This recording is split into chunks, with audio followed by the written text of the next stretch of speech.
Саламатсызбы? Эгер биздин каналда биринчи болуп жатсаңыз, подписаться кнопкасын басып, каналга катталып коюңуз.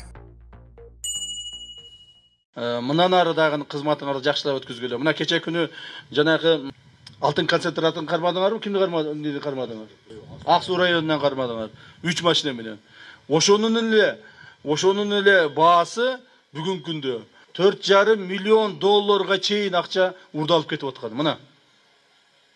Уксаңыздар өзүңөрдө. Бир эле эпизод 3 машина менен 4,5 миллион долларга чейин акчаны урдап кетип атышкан.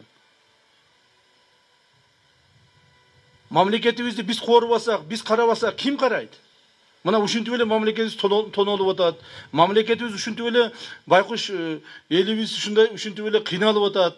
Элдин турмушун оңдоо биздин колубузда. Эми ойлоймун ошол жана кармаган веждоктун бардыгын мамлекетке өткөзөбүз. Андан сырткары мындан ары алар урдабай калышат. Ошон жеринде барып туруп дагы текшергиле. Жерине барып туруп дагы өзүңөрдүн керектүү контрразведывательный операцияларды өткүзгүлө.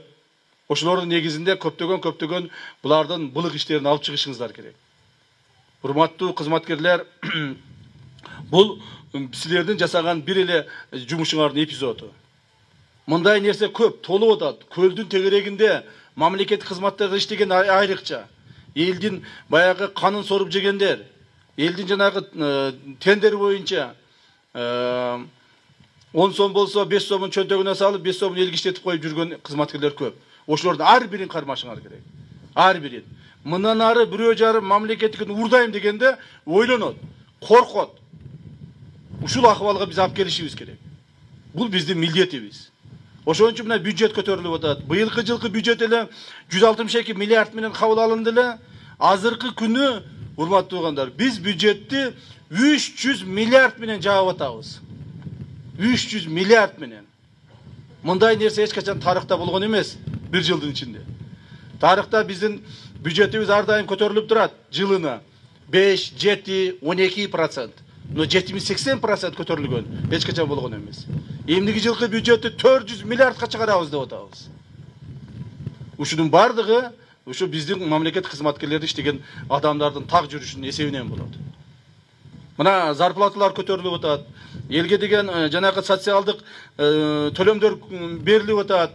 Ушунун бардыгы, урматтуу угандар, силердин ишиңер. Башка бирөө келип асмандан бирөө түшүп, же жерден бирөө чыгып бизге жардам бербейт. Ошондуктан мен ойлоймун ушул темпти, ушул бүгүнкүдөй жумушту президенттин койгон тапшырмасын так жана милдеттүү түрдө, пайдалуу түрдө аткарасыңар деген ишеничтемин.